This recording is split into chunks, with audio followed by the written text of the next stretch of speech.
பரிபூர்ண ஜீவன், perfect life. உள்ளான மனிதன் தான் நாளுக்கு நாள் புதிதாக படுது. முழு ஆயில கொடுங்க ஆண்டவரே நம்ம ஜெபம் பண்ணி கேட்கிறோம். சோ இந்த உள்ளான ஆத்மா தான் நித்திய ஜீவன், அதாவது அந்த ஆத்மா தான் பரிபூர்ணப்படணும். இதுக்கு தான் மெடிக்கலி ஹார்ட் அட்டாக்கு, மூச்சு திணறல், மூச்சு நின்னு போச்சு அப்படி எல்லாம் சொல்றாங்க. எல்லாரோட உயிர் தேவனோட கையில தான் இருக்குது. இந்த மாதிரி குறுக்கு வழியை யோசிச்சு இது போல பரிகாரம் அது போல பரிகாரம் நீங்க பண்றதை விட்டுட்டு தேவன் கிட்ட ஒரு அறிக்கை பண்ணி மன்னிப்பு கேட்டா அந்த லைஃப், அந்த ஆத்மா சேவ் ஆகும். அவங்களுக்கு டெஃபினட்டா அந்த இடம் ஆல்ரெடி அலர்ட் பண்ணிட்டு இருக்கிறாரு. அலாட்டட் அவங்களுக்குன்னு வச்சாச்சு. கார் இருட்டான இடத்துல வச்சாச்சு. தற்கொலை, அதாவது சூசைட் மூலமா அழிச்சுக்கிறாங்க. நம்ம டைம் வர வரைக்கும் we have to wait. நம்ம டைம் வரதுக்கு முன்னாடி நம்மளே போய் முந்திக்க கூடாது. இதுக்கு நம்ம அதை நம்ம ஆத்மாவை சேவ் பண்றதுக்கு இதுக்கு மேல எல்லாருமே முயற்சி பண்ணுங்க. Praise the Lord. கர்த்தரின் பரிசுத்த நாமத்துக்கு ஸ்தோத்திரம். இந்த நல்ல சபத்து நாள் ஆண்டவராகிய இயேசு கிறிஸ்து நம்ம கொடுத்ததுக்காக நம்ம நன்றி செலுத்துவோம். இன்றைக்கு நான் எடுத்திருக்கிற தலைப்பு பரிபூர்ண ஜீவன், பர்ஃபெக்ட் லைஃப். இதை குறித்து தான் நான் பேச போறேன். செய்திக்கு போறதுக்கு முன்னாடி ஒரு சின்ன ஜெபம் பண்ணுவோம். அன்பின் பரலோக தந்தையே, அப்பா ஆண்டவரே, இன்றைக்கு நான் எடுத்திருக்கிற தலைப்பு பரிபூர்ண ஜீவன். பரிபூர்ண ஜீவன் என்பது என்னன்றது குறித்து ஆவியானவரே நீங்க பேசுங்களப்பா. இந்த ஜீவனுக்கு நீங்க ஜீவனை கொடுத்திருக்கிறீங்க, அதுக்கப்புறமா அது எப்படி பரிபூர்ணப்படுதுன்றது குறித்து நீங்க எங்கள் மூலமா பேச போறதுக்காக நன்றி தகப்பனே, நன்றி ராஜா. இந்த ஜீவன் எத்தனை வருஷம் நாங்க வாழ்றோம்ன்றது குறித்து, அந்த வருஷத்தின் கணக்குப்படி நம்ம எப்படி முறையான வாழ்க்கை வாழ்றோன்றது குறித்து, அதன்படி டிசைட் ஆகுதுன்றது குறித்து என் மூலமா நீங்க தெரியப்படுத்த போறதுக்காக நன்றி அப்பா. இந்த ஜீவன் எங்க போகும், எப்படி வாழ்ந்த முறையான வாழ்க்கை வாழ்றது மூலமா அந்த ஜீவன் நித்திய ஜீவனுக்கு போதா இல்ல நித்திய நரகத்துக்கு போதா, எப்படி அந்த ஆத்மாவை நாங்க சேவ் பண்ணோம், ப்ரொடெக்ட் பண்ணோம், அதை குறித்து என் மூலமா ஆவியானவரே நீங்க பேச போறதுக்காக நன்றி தகப்பனே, நன்றி ராஜா. Thank you Lord Jesus Christ. எங்கள் ஆண்டவராகிய இயேசு கிறிஸ்து நாமத்தினால் ஜெபிக்கிறேன் ஜீவன் உள்ள நல்ல பிதாவே. ஆமீன், ஆமீன், ஆமீன். கர்த்தரின் பரிசுத்த நாமத்துக்கு ஸ்தோத்திரம். Praise the Lord. பரிபூர்ண ஜீவன். இந்த மெசேஜ்க்கு போறதுக்கு முன்னாடி ஒரு சில சின்ன குறிப்புகள், சில சாட்சிகள். அநேகர் யூடியூப் வீடியோஸ் பார்த்துட்டு இருக்கிறீங்க. இந்த வீடியோல என்னோட India number, Malaysia number, WhatsApp number நான் டிஸ்பிளே பண்றேன். நீங்க என்ன பண்ணுங்க, வாட்ஸ்அப்ல உங்களோட ப்ரேயர் ரிக்வெஸ்ட் வாய்ஸ் ரெக்கார்ட் மூலமா இல்ல டெக்ஸ்ட் மூலமா உங்களோட ஃபேமிலி பிக்சர் எனக்கு அனுப்பி விடுங்க. நான் ப்ரேயர் பண்ணி ஆண்டவர்கிட்ட பதில் வந்த உடனே நான் உங்களுக்கு கால் பண்றேன். அதே நேரத்தில் என்னோட ஓல்ட் டெஸ்டிமனியும் நீங்க பாருங்க. 2019 ஜூலை 3ஆம் தேதி ஒரு மிகப்பெரிய பிரெயின் டியூமர் சர்ஜரி ஆகி எனக்கு தேவனாகிய இயேசு கிறிஸ்துவோட தரிசனம் கிடைச்சி கிருபாதார வரங்கள்னால நிரப்புந்தனால ஜனங்களோட பாஸ்ட், பிரசன்ட், ஃபியூச்சர் அது குறித்து நான் தெரியப்படுத்துவேன்.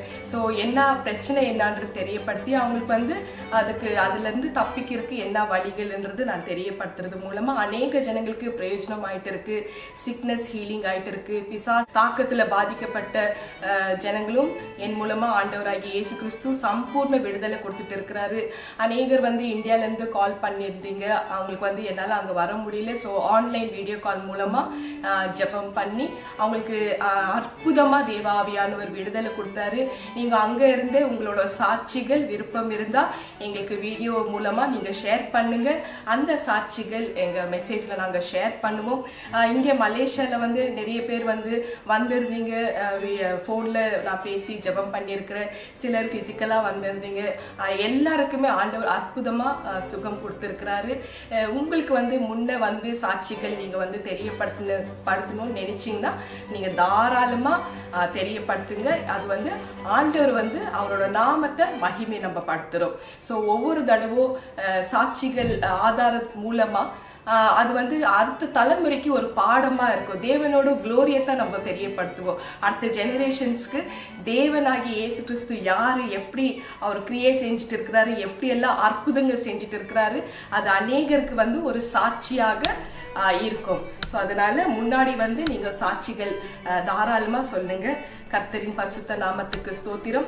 புதுசா பார்க்குற வியூவர்ஸ் வந்து என்னோட மெசேஜ் பார்க்கறது மூலமா நீங்க வந்து சப்ஸ்கிரைப் பண்ணிட்டு பாருங்க.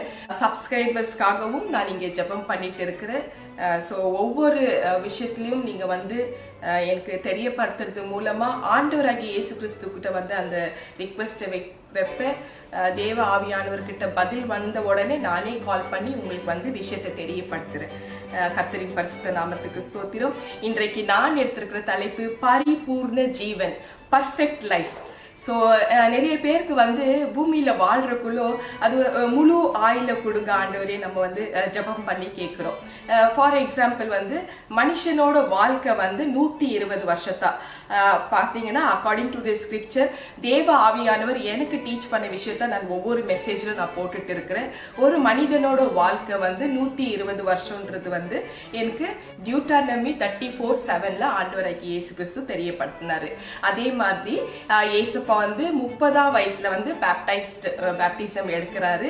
ஸோ அந்த கணக்கின்படி 120 வருஷம்ன்றது வந்து எனக்கு தேவ ஆவியானவர் தெரியப்படுத்தினாரு. ஸோ 33.5 years அவர் வந்து நமக்காக வந்து பூமியில வந்து மினிஸ்ட்ரி எல்லாம் பண்ணி நம்ம பாவத்தெல்லாம் சுமந்து சாபத்தெல்லாம் சுமந்து நமக்காக அவர் தன் ஜீவனை விட்டார். ஸோ இது மூலமா வந்து 120 வருஷம்.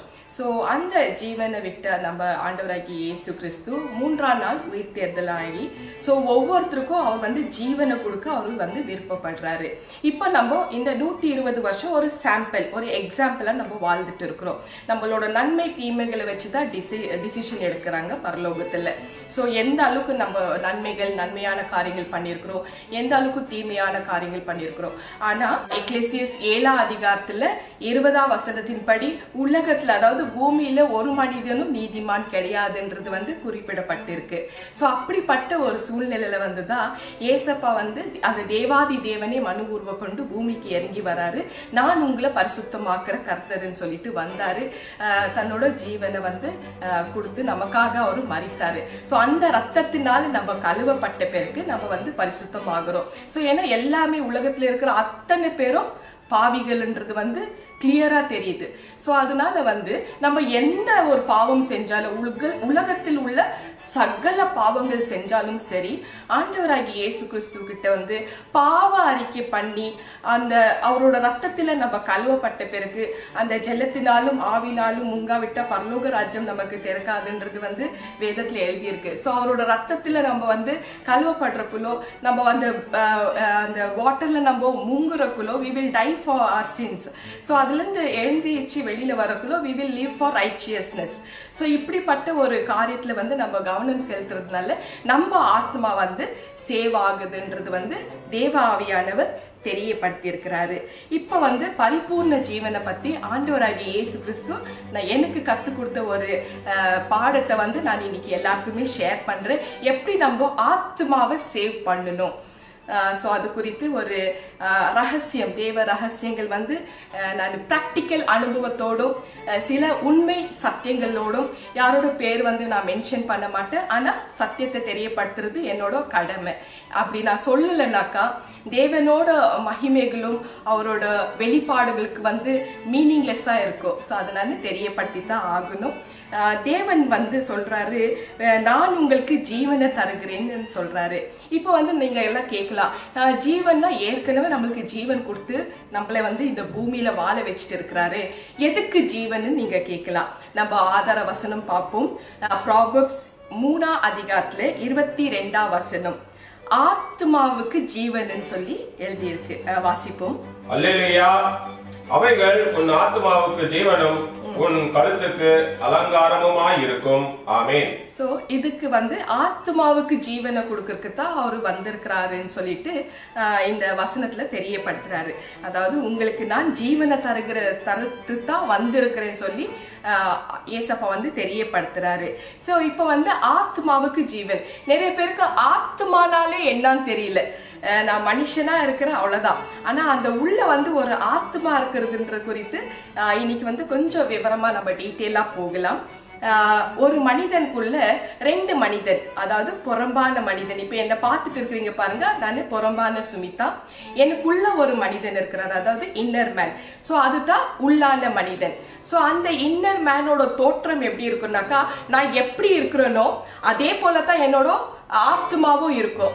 ஸோ இது என்னோட சொந்த அனுபவத்துல பிராக்டிக்கலோட நான் பார்த்தது நான் உங்களுக்கு சொல்றேன். இப்போ வந்து 2 கொரிந்தியன் 4:16 ஒவ்வொரு மனிதனுக்குள்ளும் 2 மனிதன் இருக்கிறான். அவன் வந்து புறம்பான மனிதன், அதுக்கப்புறம் அவனுக்குள்ள வந்து உள்ளான மனிதன். வெளி தோற்றம் வந்து புறம்பான மனிதன், உள்ளக்குள்ள இருக்கிறது வந்து உள்ளான மனிதன். இப்ப இந்த புறம்பான மனிதன் அப்புறம் உள்ளான மனிதன் எப்படி காணப்படுகிறானோ, நான் இப்ப எப்படி காணப்படுகிறேனோ அதே போலதான் என்னோட ஆத்மாவும் காணப்படுகிறதுன்றது வந்து இந்த வேத வசனத்துல கிளியரா தெளிவாக இருக்கு. புறம்பான மனிதனோட தோற்றம் எப்படி இருக்கோ அதே போலதான் உள்ளான மனிதனோட தோற்றமும் இருக்கும்ன்றது வந்து கிளியரா தெளிவாக தெரியப்படுத்திருக்கு. வாசிப்போம். 2 கொரிந்தியன் 4:16. அல்லேலூயா. ஆனபடியினாலே நாங்கள் சோர்ந்து போகிறதில்லை. எங்கள் புறம்பான மனுஷனானது அழிந்தும் உள்ளான மனுஷனானது நாளுக்கு நாள் புதிதாக்கப்படுகிறது. ஆமென். ஆமென். சோ இதுதான் ஆத்மா. உள்ளான மனிதன் தான் நாளுக்கு நாள் புதிதாகப்படுது. சோ இந்த உள்ளான ஆத்மா தான் நித்திய ஜீவன், அதாவது அந்த ஆத்மா தான் பரிபூர்ணப்படணுன்றதுக்காகத்தான் தேவ ஆவியானவர் பூமிக்கு இறங்கி வந்திருக்கிறது குறித்து எனக்கு தெரியப்படுத்தினார். ஏசப்பா எதுக்கு இறங்கி வந்தாருன்னு சொல்லிட்டு. ஸோ ஒரு ஸ்மால் எக்ஸாம்பிள் பார்ப்போம். மேத்யூ 17:1-5 வரைக்கும் நீங்க வாசிச்சுன்னா தெரியும்.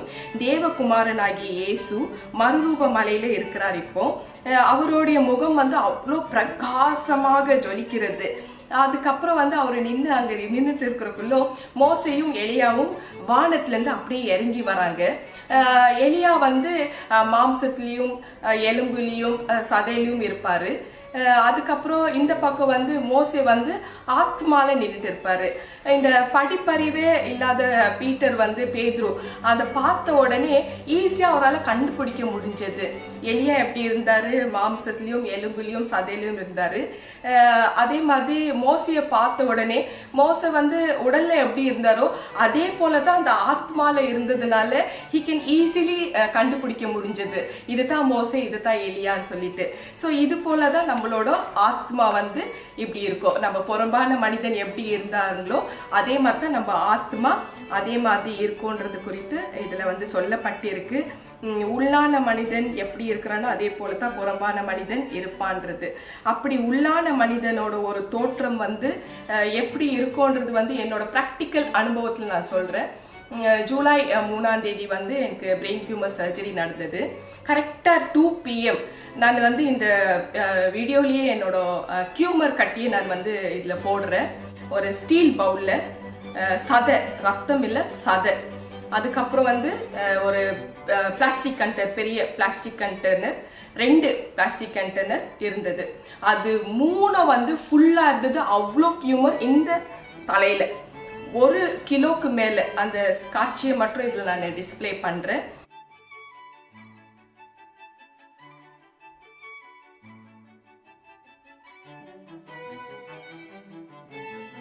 இப்போ வந்து எனக்கு நானே வந்து நிறைய ஈவன் கூகுளெல்லாம் நான் பார்ப்பேன். நிறைய டாக்டர்ஸு நர்சஸ் எல்லாம் என்னை வந்து மீட் பண்ணுவாங்க.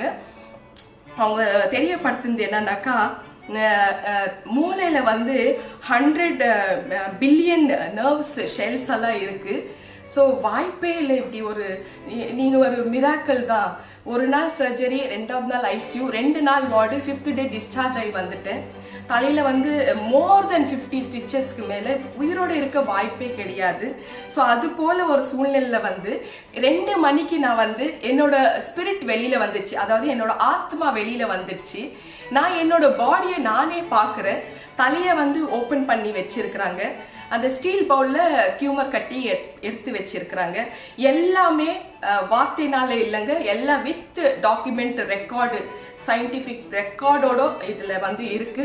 ஸோ ஃபுல் டீட்டெயிலாக இருக்கு. அது என்னோட ஓல்டு டெஸ்டிமனி நித்திய ஜீவன் கேள்ல சுமிதா டெஸ்டிமனி, நீங்க அந்த லிங்க்கும் இதுல ஷேர் பண்றேன். அதுல முழுசா பாருங்க, உங்களுக்கு தெரியும்.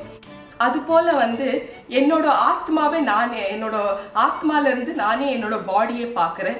அதுக்கப்புறம் தான் ஏசப்பா வந்து அவரோட முகம் அவ்வளோ பிரகாசமா 100 சூரியனோட வெளிச்சத்துல வந்து என்னை வந்து லிஃப்ட் பண்ணி அவர் வந்து சில காட்சிகளெல்லாம் காமிச்சு எனக்கு வந்து அவரோட தரிசனம் கிடைச்சி 9 வரங்கள்னால நிரப்பி என்னை மறுபடியும் அவரோட வேலைக்காக என்னை வந்து பூமிக்கு அனுப்பி விடுறாரு. ஸோ இதோட என்னோட ப்ராக்டிக்கல் அனுபவம். இந்த ஆத்மாவுக்கு தான் ஜீவனை கொடுக்கறதுக்கு தான் அவர் வந்தாரு. என்னோட ஆத்மாவுக்கு ஜீவனை கொடுக்க அவர் சொல்றாரு, நீ வாழணும், உன்னோட ஆத்மா வாழணும். ஆனா எப்படி வாழணும்னு நான் உனக்கு கத்து கொடுக்குறேன். அந்த செய்தியை வந்து நீ வந்து எல்லாருக்குமே தெரியப்படுத்து. என்னோட பிரேயர் ஹவுஸ் தலைப்பு நித்திய ஜீவன் சொல்லி, ஸோ என்னோட ஊழிய அழைப்பு நித்திய ஜீவன். ஆத்மாவங்களை வந்து சேவ் பண்ணி நித்திய ஜீவனுக்கு கொண்டு போற ஒரு மிகப்பெரிய ஒரு பொறுப்பு ஆண்டவராகிய இயேசு கிறிஸ்து எனக்கு கொடுத்து இருக்கிறாரு. ஸோ இப்போ வந்து தேவ ஆவியானவர் எனக்கு தெரியப்படுத்துறது என்னன்னா, இந்த ஆத்மாவுக்கு ஜீவனை கொடுக்கத்தான் தேவாதி தேவன் மனு உருவ கொண்டு பூமிக்கு இறங்கி வந்தார், இயேசு என்ற பேர்ல. ஸோ இந்த இயேசு தான் சொல்றாரு, நான் என் ஆடுகளுக்கு என் மக்களுக்கு ஜீவனை கொடுக்க விரும்புகிறேன்னு சொல்றாரு. ஸோ அதே மாதிரி அதற்காக தான் நான் வந்து இங்கே இறங்கி வந்திருக்கிறேன்னு சொல்றாரு. ஸோ நம்ம வாசிப்போம் ஜான் 10:10. அல்லேலூயா. திருடன் திருடவும் கொல்லவும் அழிக்கவும் வருகிறானே என்று வேறொன்றுக்கும் வரான். நானோ அவைகளுக்கு ஜீவன் உண்டாயிருக்கவும் அது பரிபூரணப்படவும் வந்தேன். ஆமென். ஆமென். திருடன் திருடவும் கொல்லவும் அழிக்கவும் தான் வரான். அவன் திருடன் வேற யாரும் இல்லைங்க, அவன் தான் பிசாசு. அவன் வந்து திருடுவான், கொல்லுவான், அழிக்குவான். அப்படி எப்படி கொல்லுவான்னாக்கா, காதுல பேசிட்டே இருப்பான், நீ தற்கொலை பண்ணிக்கோ தற்கொலை பண்ணிக்கோ அப்படின்னு பேசிட்டே இருந்து அந்த ஸ்ட்ரெஸ் டிப்ரெஷனால சிலர் வந்து தன்னோட வாழ்க்கையை முடிச்சிடுறாங்க. ஸோ வந்து அப்போ வந்து என்ன பண்றாங்க, அவங்க தற்கொலை பண்ணிக்கிறாங்க. தற்கொலை பண்ணிக்கினா அந்த ஆத்மா வந்து சேவ் ஆகாது, அது வந்து டைரக்டா பாதாளத்துக்கு போயிடும், நரகத்துக்கு போயிடும். ஸோ இப்போ இந்த ஆத்மாவை சேவ் பண்றது தான் ஏசப்பா பூமிக்கு இறங்கி வந்திருக்கிறாருன்றது தேவ ஆவியானவர் எனக்கு தெளிவாக தெரியப்படுத்தி இருக்கிறாரு. ஸோ நான் வந்து ஜீவனை உண்டாகி இருக்கவும் அது பரிபூர்ணப்படவும் தான் வந்திருக்கிறேன். நம்மளுக்கு எல்லாம் ஒரு லைஃப் இருக்கு, ஆனா அந்த லைஃபை வந்து நம்மளே அழிச்சுக்குன்னா அது பரிபூர்ணப்படாது. அந்த ஜீவனை கொடுக்கத்தான் ஜீவன் வந்திருக்கு. அந்த ஜீவனை நம்ம ஏத்துன்னு அந்த ஜீவன் வந்து நம்ம ஆத்மா பரலோகத்துக்கு போகணும், அதுக்காகத்தான் அவர் இறங்கி வந்திருக்கிறாரு. ஸோ அது வந்து நம்ம நல்லா புரிஞ்சுக்கணும். ஸோ என் ஆடுகளுக்கு, என்னை நேசிக்கிறவருக்கு, என்னை நம்புவர்களுக்கு, தங்களோட இருதயத்தை எனக்கு கொடுக்கிறவருக்கு, இப்பதான் நம்ம கவனமா கேட்கணும், தங்களோட இருதயத்தை எனக்கு கொடுக்கிறவருக்கு மட்டும்தான் நான் ஜீவனை உண்டாகி இருக்கவும் அந்த ஜீவன் பரிபூர்ணப்படவும் வந்தேன்னு சொல்லிட்டு தெளிவாக தேவ ஆவியானவர் தெரியப்படுத்துறாரு. ஸோ இயேசு வந்து இன்னைக்கு வந்து பரிபூர்ண ஜீவனை பத்தி, அவர் எதுக்காக வந்தாரு அதை பத்தி நான் வந்து இந்த செய்தி மூலமா நான் தெரியப்படுத்துறேன். இப்போ வந்து நம்மளுக்கு ஜீவன் இருக்கு. ஸோ இந்த ஜீவனை கொடுத்த ஆண்டவர் வந்து 3 விஷயத்தை நம்மளுக்கு கொடுத்து அனுப்புறாரு. ஸோ அதாவது வந்து நம்ம வசனத்தை வாசிப்போம். ஆக்ட்ஸ் 17 அதிகாரத்துல 25 வசனத்தை வாசிப்போம். 3 காரியத்தை கொடுத்து நமக்கு வந்து இந்த பூமியில அனுப்புறாரு. அந்த 3 காரியம் என்னன்றது பார்ப்போம். அல்லேலூயா. எல்லாருக்கும் ஜீவனையும் சுவாசத்தையும் சகலத்தையும் கொடுக்கிற அவர் தமக்கு யாதொன்றையும் தேவையானது போல மனுஷர் கைகளால் பணிவிடை கொள்ளுகிறதும் இல்லை. ஆமென். ஸோ 3 காரியங்களை கொடுத்து நம்மளை வந்து பூமிக்கு அனுப்புறாரு. அதே நேரத்தில் அவர் மனுஷன் மூலமா அவருக்கு எதுவுமே தேவைப்படுறது இல்லைன்னு சொல்லிட்டு தெளிவாக இந்த வசனத்துல எழுதியிருக்கு. தேவன் நமக்கு 3 காரியங்கள் கொடுக்கிறாரு. முதலாவது காரியம் வந்து நமக்கு ஜீவனை கொடுக்கிறாரு. 2வது வந்து சுவாசத்தையும் கொடுக்கிறாரு. அதை 2 கொடுத்து அதற்கு சம்பந்தப்பட்ட அதற்கு தொடர்பான சகலத்தையும் நமக்கு கொடுத்து நம்மளை வந்து வாழ வைக்கிறாரு. ஸோ இதுல வந்து சுவாசம் வந்து ரொம்ப ரொம்ப இம்பார்ட்டன்ட்டுங்க. இந்த சுவாசம் இல்லாவிட்டா இன்றைக்கு நம்ம இந்த உலகத்துல வாழவே முடியாதுன்றது வந்து எல்லாருக்குமே தெரியும். இந்த சுவாசம், இந்த மூச்சு, ஸோ இது பற்றி கொஞ்சம் டீட்டெயிலாக நம்ம போவோம். தேவன் எப்படி வந்து மனிதனுக்கு வந்து சுவாசத்தை தருகிறாரு, அது எப்படி வந்து ஜீவ சுவாசத்தை வந்து நமக்குள்ள கொடுக்கிறாருன்றது குறித்து ஜெனசிஸ் 2ஆம் அதிகாரத்தில் 7ஆம் வசனத்தில் எழுதியிருக்கு. தேவனாகிய கர்த்தர் மனுஷனை பூமியின் மண்ணினாலே உருவாக்கி ஜீவ சுவாசத்தை அவனோட நாசியில ஊதினாரு, மனுஷன் ஜீவாத்மன் ஆனாருன்னு சொல்லிட்டு இதுல எழுதியிருக்கு. மனுஷனை வந்து மண்ணினால உருவாக்குறதுனால அவனுக்குள்ள ஜீவ சுவாசத்தை வந்து தேவன் வந்து நாசில ஊதுனால அவனுக்கு ஜீவா சுவாசம் வந்தது, ஜீவ ஆத்மா ஆனார். ஸோ அந்த ஆத்மாவை நம்ம எப்படி வந்து சேவ் பண்ணிக்கணுன்றது குறித்து அந்த விஷயத்தை தான் இப்போ தேவ ஆவியானவர் இந்த செய்தி மூலமா என் மூலமா தெளிவாக தெரியப்படுத்துறாரு.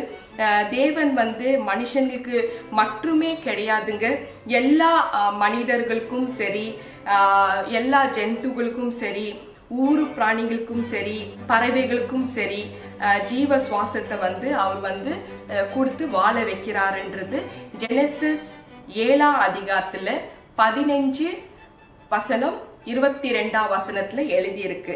ஸோ இது போல வந்து நாட் ஓன்லி ஃபார் ஹியூமன், எல்லா அனிமல்ஸ்க்கும் அவர் வந்து ஜீவ சுவாசத்தை கொடுத்து வாழ வைக்கிறாரு.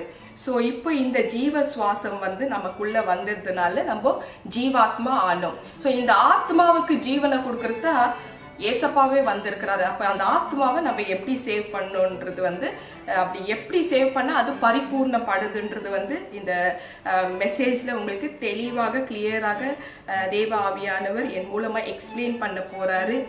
ஜீவனுக்கு எல்லா சுவாசம் ஒன்று தான், அது அனிமலா இருக்கட்டும், அது மனுஷனா இருக்கட்டும், எல்லாருக்கும் ஒரே ஜீவன் தான்.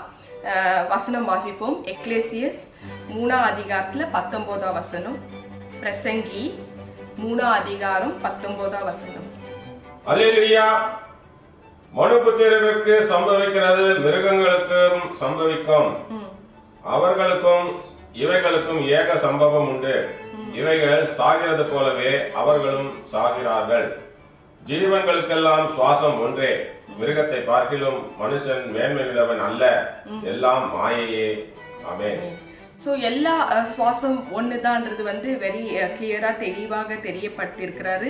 ஆனா மனுஷனோட சுவாசம், மிருகங்களோட சுவாசம் எல்லாமே தேவனோட கையில தான் இருக்குதுன்னு டேனியல் 5ஆம் அதிகாரத்துல 23ஆம் வசனத்துல எழுதியிருக்கு. வாசிப்போம். அல்லேலூயா. இதுவும் அன்றி தம்முடைய கையில் தமது சுவாசத்தை வைத்திருக்கிறவரும் உமது வழிகளுக்கு எல்லாம் அதிகாரியும் ஆகிய தேவனை நீர் மகிமைப்படுத்தாமல் காணாமலும் கேளாமலும் உணராமலும் இருக்கிற வெள்ளியும் பொன்னும் வெண்கலமும் இரும்பும் மரமும் கல்லுமாகிய தேவர்களை புகழ்ந்தீர். ஆமென். ஸோ எல்லாரோட ஜீவ சுவாசத்தை தேவனாகிய கர்த்தர் தான் கையில வச்சுட்டு இருக்கிறாரு. மனிதர்களோட ஜீவ சுவாசத்தையும் மிருகங்களோட ஜீவ சுவாசத்தையும் வச்சிருக்கிறாரு. ஸோ அதை எப்போ அவர் வந்து திரும்பி வாங்குறாருன்றது அவருக்கு மட்டும்தான் தெரியும். சங்கீதம் 104:29ஆம் வசனத்துல அது அவர் வந்து திரும்பி வாங்கும் பொழுது அவைகள் வந்து மரித்து போகும். ஸோ அவர் தான் டிசைட் பண்ணுவாரு. ஸோ இது போல வந்து நம்ம வந்து அவர் எந்த நேரத்துல வந்து எடுக்க போறாரு, அந்த உயிர் போக போகுதுன்னு யாருக்கும் தெரியாது. ஆனா சிலருக்கு வந்து அவர் சூஸ் பண்றதுனால சில தீர்க்கதரிசிகளுக்கு இன்னார வந்து நான் கூட்டிட்டு போறேன், நீ அவங்களுக்காக போய் ஜெபம் பண்ணி. இப்ப என்ன எப்படி பயன்படுத்துறாருனாக்கா, அவங்களோட காலம் முடிய போகிற ஒரு சமீபமா இருக்கும். ஃபார் எக்ஸாம்பிள் 1 மாசமோ இல்ல 2-3 மாசமோ அதுக்குள்ள அவங்க லைஃப் முடிய போகுதுன்றது எனக்கு தெரியப்படுத்தி அவங்கள என்னோட கனெக்டட் ஆகி நான் ஜெபம் பண்ணி அவங்களுக்கு கொண்டு போய் ஹோலி வாட்டர் வாட்டர் கொடுத்து அவங்க குடிக்கிறது மூலமா அந்த லைஃப் வந்து காட் வந்து பரலோகத்துக்கு கொண்டு போறாரு. ஸோ இந்த மாதிரி என்னை வந்து நிறைய டைம் பயன்படுத்தி இருக்கிறாரு. அது என்னோட ப்ராக்டிக்கல் அனுபவம். ஈவன் வந்து ஊர்ல கூட ஒரு ஆத்மாவை கூட்டிட்டு போகணும்னு சொல்றதுனால நான் போய் ஜெபம் பண்ணி ஹோலி வாட்டர் கொடுத்த உடனே அவங்க வந்து பரலோகத்துக்கு ஆண்டவராகிய இயேசு கிறிஸ்து கொண்டு போனார். ஸோ இது போல வந்து அவர் எப்போ வந்து கொண்டு போகணுன்றது அவர் தான் டிசைட் பண்ணுவாரு. ஆனா சில காரியங்கள் அவர் பூமியில பண்றதுக்கு முன்னாடியே வசனம் சொல்லுது, சில ஊழியக்காரங்களுக்கு தேவன் வந்து முன்குறித்து சொல்லிடுவாரு. ஆமோஸ் 3:7 வந்து நீங்க வாசிச்சுன்னா தெரியும். ஸோ இது போல வந்து காரியங்கள் அவர் பண்றதுக்கு முன்னாடி எனக்கு வந்து இன்ஃபார்ம் பண்றாரு என்னோட சார்ந்த ஜனங்களுக்கு. ஸோ உலகத்துக்கே நான் போய் மெசேஜ் எல்லாம் சொல்ல முடியாது. ஒரு கூட்ட ஜனங்களை வந்து எனக்கு கொடுத்துருக்கிறாரு. இந்த ஒரு கூட்ட ஜனங்கள் வந்து மேத்யூ 13:33 3 படி புளித்த மாவை வந்து கொண்டு வா, அது பரலோக ராஜ்யத்துக்கு சமம்னு ஆண்டவராகி இயேசு கிறிஸ்து எனக்கு தெரியப்படுத்துறதுனால நான் ஜெபம் பண்ணி ஆத்மாங்களை சேவ் பண்ணி பரலோக ராஜ்யத்துக்கு ஆண்டவராகி இயேசு கிறிஸ்து கொண்டு போயிட்டு இருக்கிறார். ஸோ இது போல காரியங்கள் வந்து தேவ ஆவியானவர் என்னை வந்து பயன்படுத்திட்டு இருக்கிறாரு. ஸோ இப்போ வந்து ஒவ்வொரு காலத்துக்கும் ஒவ்வொரு உயிருக்கும் ஒரு நேரம் உண்டு. பிரசங்கி 3:1-2 நம்ம வாசிச்சா தெரியும். பிறக்க ஒரு காலம் உண்டு, மரிக்க ஒரு காலம் உண்டு, இறக்க ஒரு காலம் உண்டுன்னு சொல்லிட்டு இந்த ஆத்மா வந்து கண்ட்ரோல் பண்றதுக்கு யாருக்குமே அதிகாரம் இல்லை. நான் ஜீவனெல்லாம் விட மாட்டேன், என் ஜீவன் வந்து நான் எப்போ டிசைட் பண்றேனோ அப்பதான் போகணும். அது போல வந்து நம்ம வந்து பேசாம நம்ம வந்து தேவன் தான், அந்த உயிர் வந்து அந்த சுவாசம் தேவன் கையில தான் இருக்கு. ஒரு உண்மை சம்பவம் நான் தெரியப்படுத்துறேன். ஒரு வயசான ஒரு 95+ அவருக்கு வயசு. அவர் சில காரியங்கள் வந்து எனக்கு தெரியப்படுத்தினார், தேவ ஆவியானவர் தெரியப்படுத்தினாரு. அவருக்கு வந்து நாள் நெருங்கிட்டு இருக்கு. ஒரு 3 மாசத்துக்கு முன்னாடி எனக்கு தேவ ஆவியானவர் தெரியப்படுத்துறாரு, இது போல காரியங்கள் தப்பான காரியங்கள் வந்து பண்ணி இருக்கிறாரு. அறிக்கை பண்ணி அந்த மன திருந்தலாகி அறிக்கை பண்ணி விடுறதுனால ஏசப்பா வந்து அவர் வந்து அந்த ஆத்மாவை சேவ் பண்ணி இயேசு கிறிஸ்து வந்து பரலோகத்துக்கு கொண்டு போறேன்னு தெரியப்படுத்தினாரு. ஸோ இந்த விஷயம் எனக்கு தெரிஞ்ச உடனே அவங்களோட சன்னுக்கு வந்து நான் தெரியப்படுத்துறேன். ஒரு 3 months பிஃபோரே தெரியப்படுத்துறேன். இந்த மாதிரி ஆண்டவராகி இயேசு கிறிஸ்து இந்த மெசேஜ் வந்து உங்களுக்கு சொன்னாரு, நீங்க போய் அவங்க ஃபாதருக்கு தெரியப்படுத்துங்க, அந்த விஷயங்களை வந்து தெரியப்படுத்துங்க. அதாவது ஒரு 70 years பிஃபோர் அவர் பண்ண காரியங்கள் வந்து எல்லாமே என்னென்ன தப்புகள் செஞ்சாருன்ற வித் ப்ரூஃபோட டாக்குமெண்ட்ரி இல்லைங்க, மனுஷங்களே வந்து விட்னஸா போய் நிக்கிறாங்க. அதுக்கு காரணமும் விட்னஸோட போய் நிக்கிறாங்க. பட் அவங்க ஃபாதர் வந்து அதை வந்து அக்செப்டே பண்ணல. ஆனா அவங்க சன்னு முடிஞ்ச அளவுக்கு 3 மாசம்ன்றது வந்து எனக்கு மெசேஜ் வந்த பிறகு ஃபர்ஸ்ட் மந்த் போறாரு, தெரியப்படுத்துறாரு. அப்புறம் 2வது மந்த்தும் போய் தெரியப்படுத்துறாரு. பிசிக்கலா விட்னஸோட போய் தெரியப்படுத்துறாரு, எழுத்துலோட போய் தெரியப்படுத்துறாரு. ஆனா அவர் வந்து கடைசி வரைக்கும் அது வந்து அக்செப்டே பண்ணல. ஆனா கடைசியா அவர் சொன்ன ஒரே வார்த்தை என்னன்னா, 50 வருஷம் எனக்கு எக்ஸ்டெண்ட் ஆயிட்டுன்னு சொல்லிட்டு 96 yearsல அவர் வந்து அவங்க சன்னுக்கு சொல்றாப்ல. அது வந்து கேட்ட உடனே அவங்க சன்னும் வந்து என்கிட்ட தெரியப்படுத்துறாரு, எங்க அப்பா இந்த வார்த்தை சொல்றதுக்குள்ள அவர் ரொம்ப ஸ்ட்ராங்கா, நல்லா போல்டா, ஆக்டிவா இருக்கிறாரு, நல்லா நடக்கிறாரு, பேசுறாருன்னு சொல்லி. ஆனா தேவன் தான் இப்போ வந்து டிசைட் பண்ணணும். யாருக்குமே எந்த அதிகாரமும் கிடையாது. அவர் சொன்ன மாதிரியே, ஆவியானவர் சொன்ன மாதிரியே குறிப்பிட்ட நாள் அந்த 3 மாசத்துக்குள்ள அவர் கரெக்டா கீழே உழுறாரு, அவரோட உயிரை ஆண்டவர் எடுத்துடுறாரு. இதுக்கு தான் மெடிக்கலி வந்து ஹார்ட் அட்டாக்கு, மூச்சு திணறல், மூச்சு நின்று போச்சு அப்படி எல்லாம் சொல்றாங்க. எல்லாரோட உயிர் தேவனோட கையில தான் இருக்குதுன்றது வந்து ஒரு நாளும் மறந்துடாதீங்க. ஸோ மரணம்ன்றது வந்து தேவன் கையில தான் இருக்கு. என் ஆத்மாவை நான் வந்து விடமாட்டேன், அதாவது என்னோட ஆவியை நான் விடமாட்டேன். ஆவி மேல வந்து ஒரு மனுஷனுக்கும் அதிகாரம் இல்லை. ஸோ அந்த மரண நாள் மேல அவனுக்கு வந்து அதிகாரமே இல்லை. அந்த போருக்கு நீங்கி போகுவதும் இல்லை. துன்மார்கரை வந்து துன்மார்கன் விடுவிக்கவும் மாட்டான்னு சொல்லிட்டு வேத வசனத்துல எழுதியிருக்கு. அதை நம்ம வாசிப்போம். அல்லேலூயா. ஆவியை விடாதிருப்பதற்கு ஆவியின் மேல் ஒரு மனுஷருக்கும் அதிகாரம் இல்லை, மரண நாளின் மேலும் அவனுக்கு அதிகாரம் இல்லை, அந்த போருக்கு நீங்கி போவதும் இல்லை. துன்மார்க்கரை துன்மார்க்கம் விடுவிக்கவும் மாட்டாது. ஆமென். ஆமென். சோ இந்த துன்மார்க்கன் வழியில வந்து அந்த துன்மார்க்கம் விடுவிக்கவே மாட்டான். ஆனாலும் தேவ ஆவியானவர் அந்த ஆத்மாவுக்கு ஜீவனை கொடுக்கறதுக்கு விரும்பி அவர் செஞ்ச அத்தனை காரியங்களும் அவர் கண்ணுக்கு முன்னாடி வந்து நிறுத்தி பிசிக்கலா விட்னஸோட நிறுத்தின பிறக்கோ அவர் அது அக்செப்டே பண்ணல. எக்ஸ்டெண்ட் ஆயிடுச்சு 50 வருஷம் சொல்லிட்டு மகனை கன்வின்ஸ் பண்ணி அனுப்பிட்டாரு. ஆனா அவர் சொன்ன மாதிரியே 3 மாசத்துல அந்த உயிர் தெரிந்தது. சோ இது போல ஆவியை விட மாட்டேன்னு சொல்றதுக்கு யாருக்குமே அதிகாரம் இல்லை. பிரசங்கி 3ஆம் அதிகாரத்துல 1-8 வரைக்கும் படிச்சீங்கன்னா எல்லாருக்குமே தெரியும். எல்லாருக்கும் ஒரு காலம் உண்டு, பிறக்க ஒரு காலம் உண்டு, மரிக்க ஒரு காலம் உண்டு, இறக்க ஒரு காலம் உண்டு, நட ஒரு காலம் உண்டு, நட்டதை பிடுங்க ஒரு காலம் உண்டு. அந்த காலத்தை ஒரு மனிதனுக்கும் தெரியாது, அது தேவனுக்கு மட்டும்தான் தெரியும். ஜீவ சுவாசம் நமக்கு இருக்கிற வரைக்கும் தான் இந்த உயிர், அது பிரிஞ்ச பிறகு இந்த உடல் மண்ணுக்கு போயிடும். ஸோ நமக்கு இந்த உடல் உயிரோட இருக்கிற வரைக்கும் தான், அந்த உயிர் இருக்கிற வரைக்கும் தான் நம்ம சுவாசம் இருக்கிற வரைக்கும் தான் நம்ம லைஃபே இருக்குதுன்றது தெளிவாக இதுல தெரியப்படுத்திருக்கு. ஆனாலும் இங்க தேவன் சொல்றாரு, நான் உங்களுக்கு ஜீவனை கொடுக்கறேன்னு சொல்றாரு. என்ன தப்பு செஞ்சாலும் சரி, அந்த லைஃப் கடைசி மூச்சு போற வரைக்கும் தேவ ஆவியானவர் அவர் பிரயத்னம் பண்ணிட்டே இருப்பார். அந்த ஆத்மாவை சேவ் பண்ணணுமே, அந்த ஆத்மா என் கூட நான் பரலோகத்துக்கு கூட்டிட்டு போனமே, அவங்க செஞ்ச அத்தனை காரியம் ஒருத்தருக்கு தெரியப்படுத்தி அவங்க மூலமா தெரியப்படுத்தி சொல்ல வச்ச பிறகு அதை அக்செப்ட் பண்ணாம அழிந்து போற ஆத்மாங்களை தேவன் ஒன்னும் பண்ற மாதிரி கிடையாது. அது தெரிஞ்ச பிறகு நம்ம அதை நம்ம ஆத்மாவை சேவ் பண்றதுக்கு இதுக்கு மேல எல்லாருமே முயற்சி பண்ணுங்க. இப்போ இந்த ஆத்மா சிலர் என்ன பண்றாங்க, தற்கொலை அதாவது சூசைட் மூலமா அழிச்சுக்கிறாங்க. நம்ம டைம் வர வரைக்கும் we have to wait. நம்ம டைம் வரதுக்கு முன்னாடி நம்மளே போய் முந்திக்க கூடாது. அந்த முந்திக்கிற ஆத்மாவங்களுக்கு தேவ ஆவியானவர் உயிர் கொடுக்கவே முடியாது, ஏன்னா கைவிட்டு போயிடும். வாசிப்போம் பிரசங்கி 7:17. அல்லேலூயா.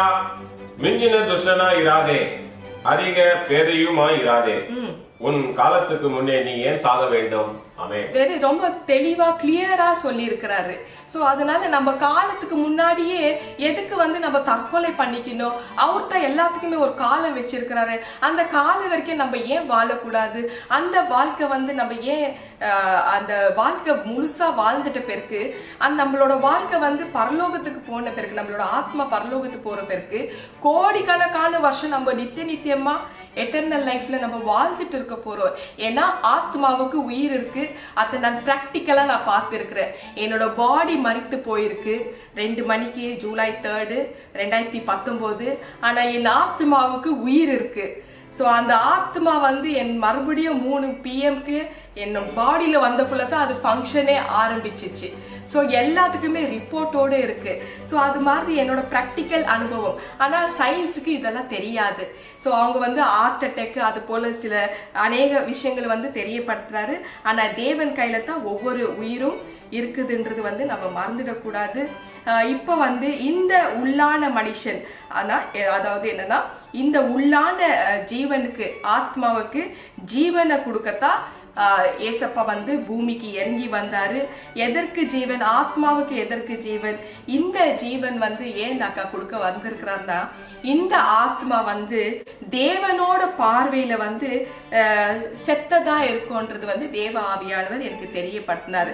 இப்ப ஆத்மா எப்படி செத்ததா இருக்கும்ன்றது நம்ம பார்ப்போம். பூமியில இருக்கிற ஆத்மாவே இறைவனோட பார்வையில செத்ததா இருக்கா. எவ்வளவு ஒரு விஷயம் பாருங்க. இதுல எப்படி தேவ ஆவியானவர் ஒவ்வொரு வார்த்தையை எனக்கு தெளிவாக எப்படி டீச் பண்றாருன்னா, வாழ்ந்துட்டு இருக்கிற மனிதனோட ஆத்மாவே இறைவனோட பார்வையில செத்ததா இருக்குமா. அந்த செத்து போன ஆத்மாவுக்கு தான் ஜீவனை கொடுக்கறதுக்கு தேவாதி தேவன் மனு உருவம் கொண்டு பூமிக்கு இறங்கி வந்தார். ஸோ இந்த ஆத்மா கூட இறைவனோட பார்வையில செத்து போய் இருக்கும். சில சமயங்கள்ல அக்கிரமங்களும் பாவங்களினாலும் ஒரு சில மனிதர்கள் அவங்களோட ஆத்மா இறைவனோட பார்வையில செத்து போய் இருக்கும்னு சொல்லிட்டு எபேசியன் 2ஆம் அதிகாரத்துல 1ஆம் வசனம் வாசிப்போம். அக்கிரமங்களினாலும் பாவங்களினாலும் ஒரு மனிதனுடைய ஆத்மா இறைவனோட பார்வையில செத்து போய் இருக்கும். அல்லேலூயா. அக்கிரமங்களினாலும் பாவங்களினாலும் மரித்தவர்களாயிருந்த உங்களை உயிர்ப்பித்தார். அக்கிரமங்களினாலும் பாவங்களினாலும் ஒரு மனிதனுடைய ஆத்மா இறைவனோட பார்வையில செத்து போய் இருக்க கூடாதுன்றதுக்காகத்தான் அந்த ஆத்மாவுக்கு ஜீவனை கொடுக்கத்தான் தேவாதி தேவன் மனு உருவம் கொண்டு பூமிக்கு இறங்கி வந்தார். இந்த அக்கிரம பாவங்களை தேவன் கண்ணுக்கு முன்னாடி கொண்டு நிறுத்துவாரு. ஸோ அதை பார்த்த உடனே நம்ம மன திருந்துதலாகி அந்த ஆத்மா நம்ம எப்படி சேவ் பண்ணோன்றது குறித்து இந்த மெசேஜ்ல தேவ ஆவியானவர் தெரியப்படுத்துறாரு. இப்போ எப்படின்னாக்கா இங்க தேவன் ஒரு குறிப்பிட்ட மக்களை பார்த்து சொல்றாரு, நீ உயிரோட இருக்கிறவனா இருக்கிற, ஆனா நீ உன் பேர் உயிரோட இருக்கோ, ஆனா நீயோ செத்தவனா இருக்கிறன்னு தேவன் தெளிவாக தெரியப்படுத்தி இருக்கிறாரு.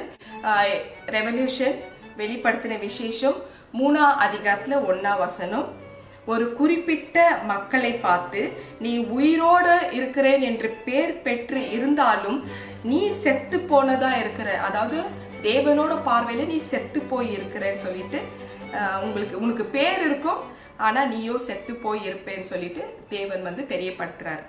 அல்லேலூயா. சர்தை சபையின் தூதனுக்கு நீ எழுத வேண்டியது என்னவெனில், தேவனுடைய 7 ஆவிகளும் 7 நட்சத்திரங்களும் உடையவர் சொல்லுகிறதாவது, உன் கிரியைகளை அறிந்திருக்கிறேன், நீ உயிருள்ளவன் என்று பெயர் கொண்டிருந்தும் செத்தவனாய் இருக்கிறாய். ஆமென். சோ அவங்க உயிரோட தான் இருப்பாங்க, ஆனா பேர் இருக்கும், ஆனா அந்த ஆத்மா இறைவனோட பார்வையில செத்து போயிருக்கும். ஒரு சிலரோட வாழ்க்கை இறைவனோட பார்வையில செத்து போய் இருக்குதுன்றது எனக்கு தேவ ஆவியானவர் தெரியப்படுத்தினாரு. அந்த வாழ்க்கை எப்படி இருக்குன்னாக்கா, இலை உதிர்ந்தது போல, கனி இல்லாதது போல 2 தரம் செத்து போயிருக்குமா, அதுவும் வேறு ரூட் 2 முறை செத்து போயிருக்கும். அப்படிப்பட்ட ஒரு மரம் போல அந்த வாழ்க்கை இருக்கும், அந்த ஆத்மா இருக்கும்.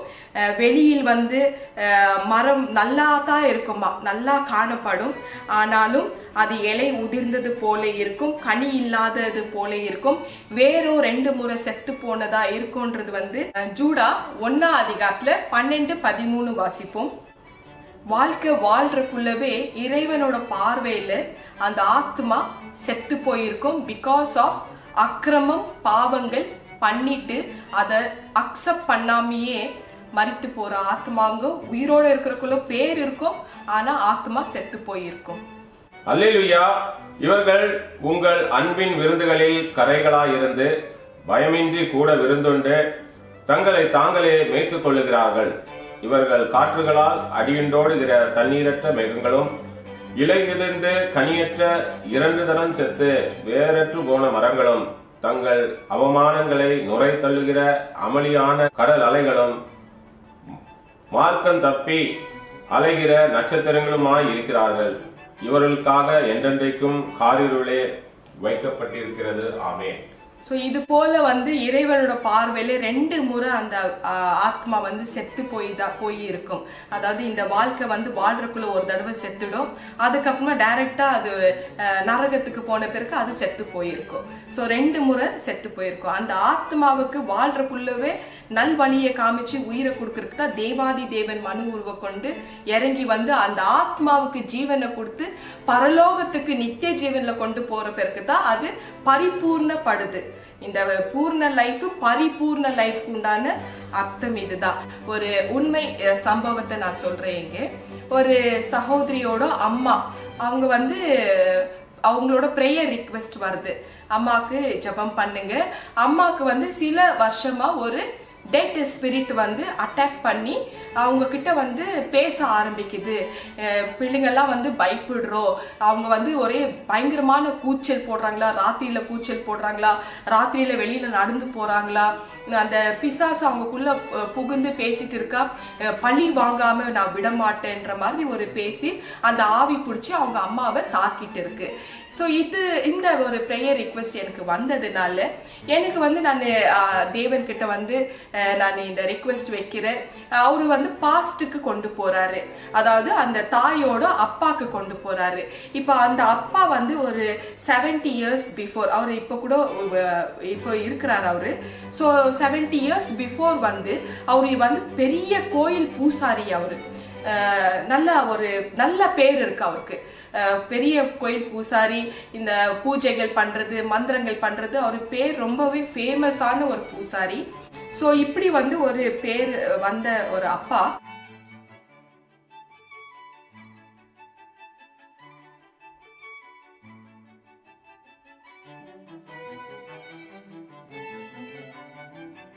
அந்த தாய் வந்து ஒரு 12 வயசு இருக்கிறக்குள்ள அவங்க கண்ணார பார்த்துட்டு இருக்கிறாங்க இந்த காட்சியை.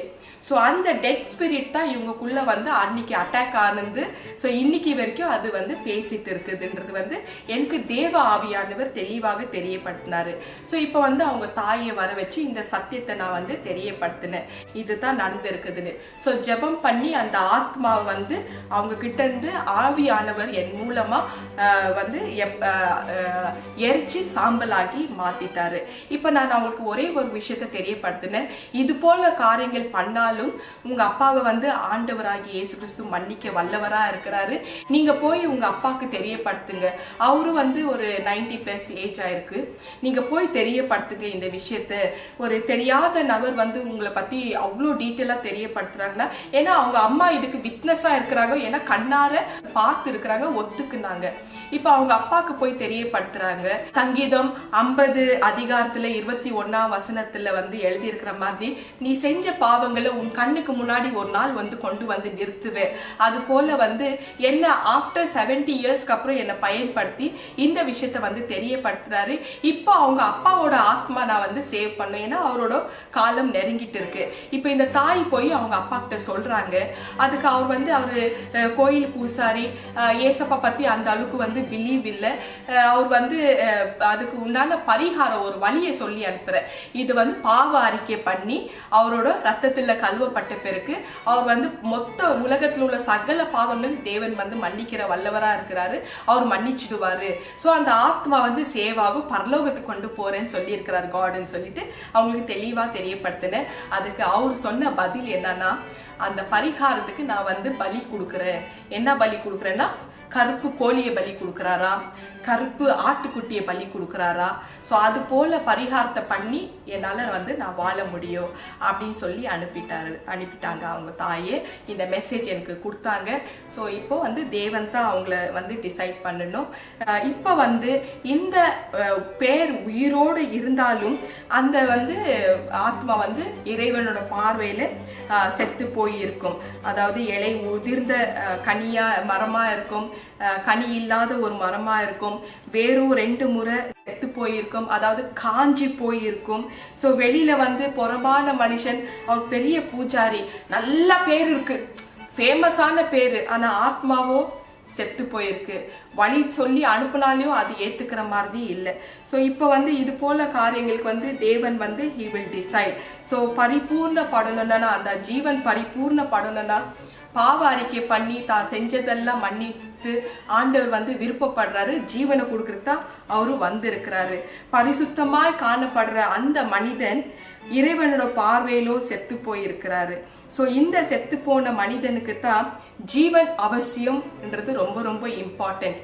ஸோ எவ்வளோ அக்கிரமம் பாவங்கள் நம்ம பண்ணாலையும் அந்த அறிக்கை பண்றது மூலமா, அதுல இருந்து வெளியில வர்றது மூலமா அந்த ஜீவனை நம்ம பெற்றுக்கொண்டா அந்த ஜீவன் சேவ் ஆகும், அந்த ஆத்மா பரலோகத்துக்கு தகுதியாகும், பரலோகத்துக்கு அவர் வந்து கொண்டு போறாரு. அதே அந்த ஆத்மா வந்து எப்படி வந்து செத்து போயிருக்கும், எங்க வச்சிருப்பாருனாக்கா ஜூடா 1:13 சொன்ன மாதிரியே கார் இருட்டுல வச்சிருப்பாரு. ஸோ கட்டி போட்டு வச்சிருப்பாங்க. இந்த மாதிரி குறுக்கு வழியை யோசிச்சு இது போல பரிகாரம் அது போல பரிகாரம் நீங்க பண்றதை விட்டுட்டு தேவன் கிட்ட வந்து ஒரு அறிக்கை பண்ணி மன்னிப்பு கேட்டு அந்த லைஃப், அந்த ஆத்மா சேவ் ஆகும். ஈஸியான ஒரு வழியை ஆண்டவர் வந்து நமக்கு வெளியரங்கமா பிரசண்டா கொடுத்துருக்கிறாரு. அதை நம்ம ரிசீவ் பண்ணிக்கணும். எதுக்கு நம்ம வந்து குறுக்கு வழி பண்ணி அந்த இருட்டுல ஏன் போய் நம்ம இருக்கணும்? நீங்க ஜூடா 1:13 மறுபடியும் நம்ம வாசிப்போம். அல்லேலூயா. தங்கள் அவமானங்களை நுரை தள்ளுகிற அமளியான கடல் அலைகளும் மார்க்கம் தப்பி அலைகிற நட்சத்திரங்களுமா இருக்கிறார்கள். இவர்களுக்காக என்றென்றைக்கும் காரிருளே வைக்கப்பட்டிருக்கிறது. ஆமென். ஆமென்.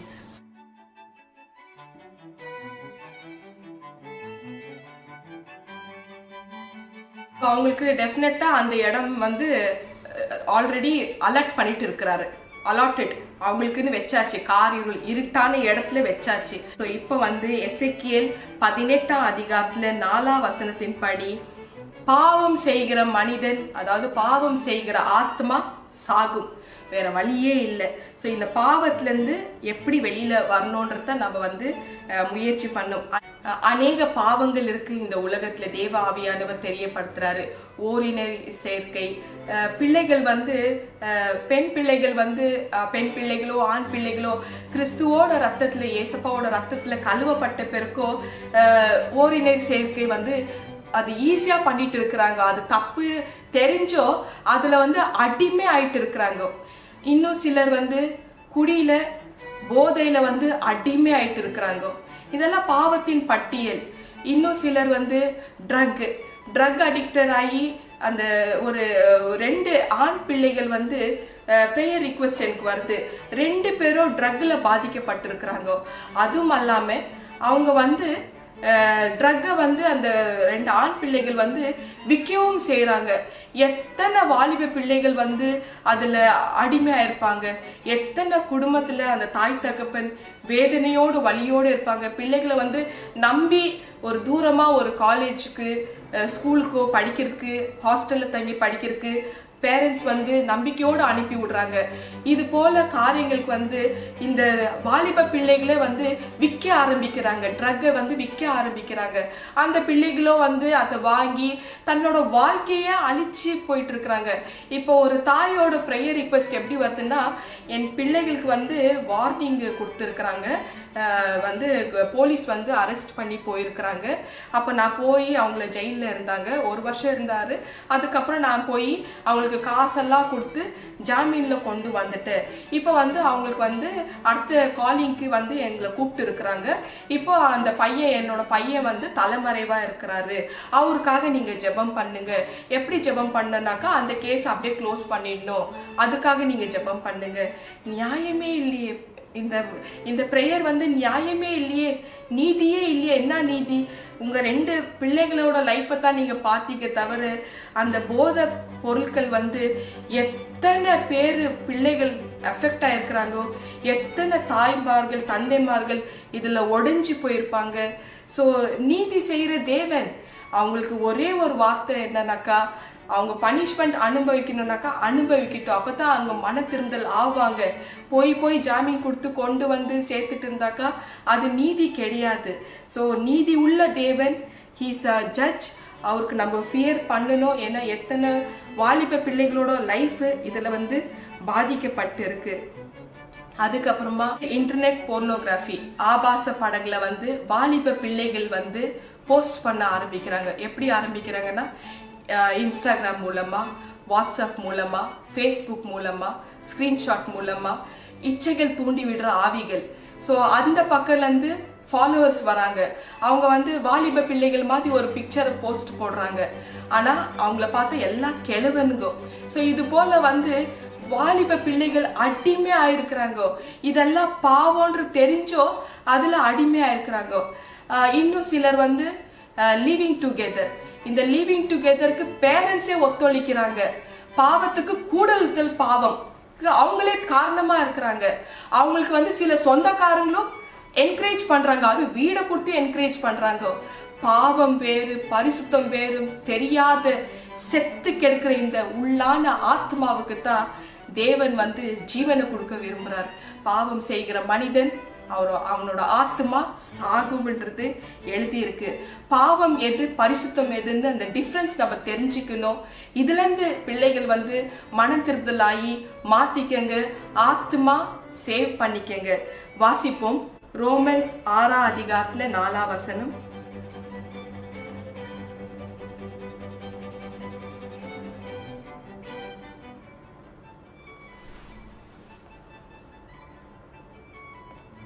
அல்லேலூயா. அந்தபடி கிரியைகளில் அல்லாமல் தேவனாலே நீதிமான் என்று எண்ணப்படுகிற மனுஷனுடைய பாக்கியத்தை காண்பிக்கும் பொருட்டு எவர்களுடைய அக்கிரமங்கள் மன்னிக்கப்பட்டதோ அவர்களுடைய பாவங்கள் மூடப்பட்டதோ அவர்கள் பாக்கியவான். அப்போ 6-7 சொல்லணும். ரோமன்ஸ் 6ஆம் அதிகாரத்துல 4 ரோமன் 4ஆம் அதிகாரத்துல 6 இல்லப்பா 6ஆம் அதிகாரத்துல 4ஆம் வசனம் நீங்க படிங்க, மாத்தி படிக்காதீங்க. 6ஆம் அதிகாரத்துல 4ஆம் வசனம். அல்லேலூயா. மேலும் பிதாவின் மகிமையினாலே கிறிஸ்து மரித்தோரிலிருந்து எழுப்பப்பட்டது போல நாமும் புதிதான ஜீவனுள்ளவர்களாய் நடந்து கொள்ளும்படிக்கு அவருடைய மரணத்திற்குள்ளாக்கும் ஞான ஸ்தானத்தினாலே கிறிஸ்துவுடனே கூட அடக்கம் பண்ணப்பட்டோம். ஆமென். ஆமென். சோ பாவம் வேறு பரிசுத்தம் வேறுன்றது நம்ம வந்து தெரியாம அதை கண்டுபிடிக்க முடியாம இந்த செத்து கெடுக்கிற இந்த உள்ளான மனுஷனுக்கு தான் கிறிஸ்து ஜீவனை கொடுக்கிறாரு. சோ நம்ம ஞானஸ்தானம் அவரோட ரத்தத்துல கழுவப்பட்ட பிறகு நம்ம அத்தனை பாவங்கள் மன்னிக்கப்பட்டு இருக்கு. சோ அது மூலமா ஏன்னா அந்த ரத்தத்துல கழுவப்பட்டோ இப்ப பாவங்கள் செஞ்சிருக்கிற எல்லா குழந்தைங்களுக்கும் சரி முதியவருக்கு எல்லா மக்களுக்கும் இந்த செய்தி போய் ரீச் ஆகணும். ஆத்மாவை நீங்க எல்லாரும் சேவ் பண்ணணும். ஒரு நீண்ட பட்டியலே இருக்கு. மார்க் 7ஆம் அதிகாரத்துல 20 23 வசனத்துல பாவத்தின் பட்டியல் நீளமா இருக்கு. சோ இதெல்லாம் இந்த காரியங்கள் மூலமா ஆத்மா அழிக்கப்படுது. சோ அந்த ஆத்மாவை சேவ் பண்ணனா இதுல இருந்து எல்லாம் நீங்க வந்து விட்டு விலகி வரணும்ன்றது வந்து தேவ ஆவியானவர் தெரியப்படுத்துறாரு. இப்ப வந்து ஜேம்ஸ் 4ஆம் அதிகாரத்துல 8ஆம் வசனத்தை நம்ம வாசிப்போம். அல்லேலூயா. தேவனிடத்தில் சேருங்கள், அப்பொழுது அவர் உங்களிடத்தில் சேருவார். பாவிகளே, உங்கள் கைகளை சுத்திகரியுங்கள். இருமனம் உள்ளவர்களே, உங்கள் இருதயங்களை பரிசுத்தமாக்குங்கள். ஆமென். ஆமென். இப்ப இந்த இரு மனம் உள்ளவர்கள் யாருனாக்கா ரத்தத்துல கழுவப்பட்டோ பாவத்திலே போயிட்டு இருக்கிறவங்க. அவங்களுக்கு அது பாவம் தெரிஞ்சோ அவங்களுக்கு வந்து அதை என்கரேஜ் பண்ற ஒரு கூட்டங்களும் இருக்கிறாங்க. அது பாவம் வந்து விட்டு விலகணும். நம்ம பிசாசுக்கு தான் எதிர்த்து நில்லுன்னு சொன்னாரு காட், தவிர பாவத்தை விட்டு விலகுங்க. கூடுதல் பாவம் ஏன் சுமக்கணும்? இப்ப என்ன கேட்டா, நான் ஏற்கனவே பாவம் சுமந்து சாபம் சுமந்து 2 உயிர்களை பலி கொடுத்து நான் பலியாகி வந்திருக்கிறதுனால மறுபடியும் அதே பாவத்தை வந்து மறுபடியும் எனக்கு சுமக்க எனக்கு மனசு இல்லை. சோ அதனால அந்த பாவத்தை விட்டு நான் விலகணும். எப்படி விலகணும்? உறவுகளை விட்டு நான் இப்ப விலகணும். சோ அந்த பாவத்துல நான் போக கூடாது, அதனால கேரியும் பண்ணக்கூடாது. சோ அது மூலமா 2 மைண்டடா நீங்க இருக்காதீங்க. சோ அந்த 2 மைண்டடா இருக்கிறது ஃபூலிஷ்னஸ்ன்னு தேவன் வந்து தெளிவாக தெரியப்படுத்துறாரு. சோ அதே மாதிரி ஜேம்ஸ் 4:14-15 நம்ம வாசிப்போம். உயிர்ன்றது வந்து டிசிஷன் வந்து தேவன் தான் எடுப்பாரு. அந்த உயிர் எடுத்த பிறகு அந்த உயிர் எங்க போகுதுன்னு நீங்க தான் இப்ப முடிவு பண்ணுங்க. நரகத்துக்கு போனோமா இல்ல பரலோகத்துக்கு போனோமா? The most miserable part in the whole life எதுனா நரகம் தான். அதுல இருந்து வெளியில வரவே முடியாது. அந்த ஆத்மாவை சேவ் பண்ணிக்கங்க. அல்லேலூயா. நாளைக்கு நடப்பது உங்களுக்கு தெரியாதே. உங்கள் ஜீவன் எப்படிப்பட்டது? கொஞ்ச காலம் தோன்றி பின்பு தோன்றாமல் போகிற புகையை போலிருக்கிறதே.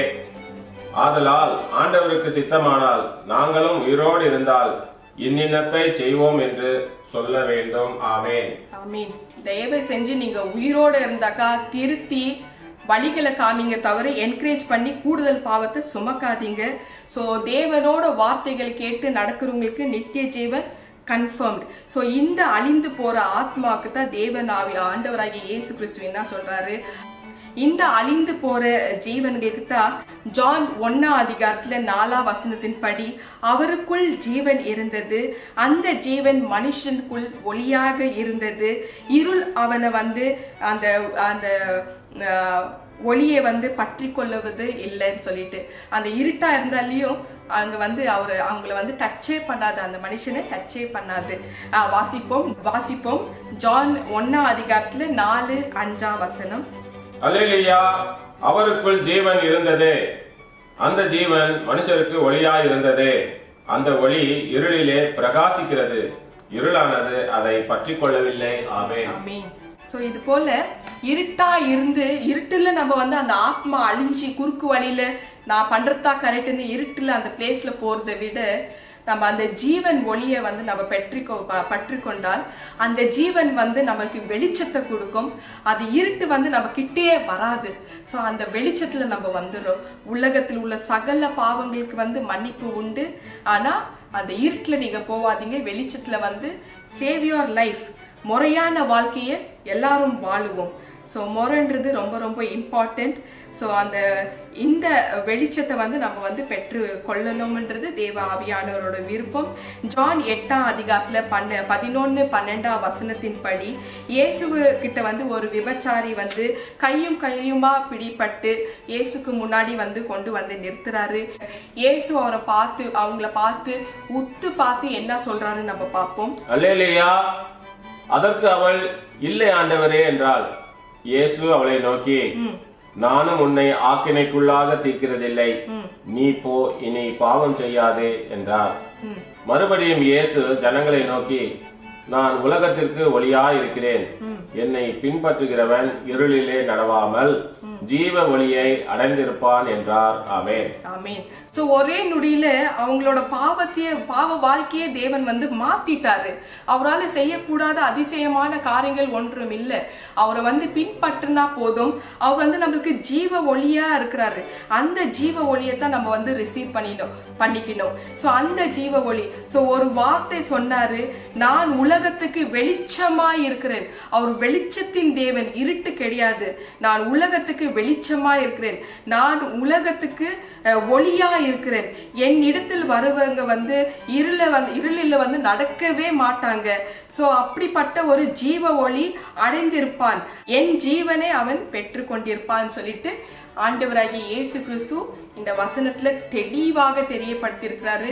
பாவம் செய்யாதீங்க, அக்கிரமம் செய்யாதீங்க, உங்க சோலை வந்து நீங்க சேவ் பண்ணிக்கங்க. ஸோ எனக்கு வந்து ஜூலை 3ஆம் தேதி சர்ஜரி 2019. ஜூன் மாதம், அதுக்கு முந்தின மாதம் என்னோட மனநிலைமை நான் வந்து ப்ராக்டிக்கல் அனுபவத்தை சொல்கிறேன்.